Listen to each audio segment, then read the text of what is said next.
How to delete Instagram account permanently 2022. Hey guys, what's up? Welcome to How to Solution, and today in the video I'm going to show you how you can delete your Instagram account permanently. So first, launch the Instagram application. After that, click on the bottom right corner on your profile icon. Now click on the three horizontal lines on the upper right corner. So once the menu is appear, go into the settings. After that, select the help center. Once you go into the help center, tap in a search bar, and if you scroll down, you came across a section where it says delete your account.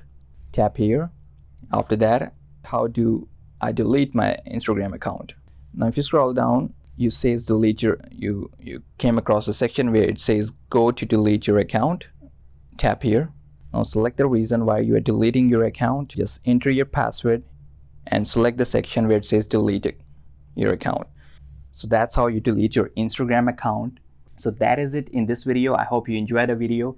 If you have any question, let me know in the comment section down below, and I'll be sure to answer them as soon as possible. So guys, I'll catch you up in the next video. Until then, take care. Have a good one.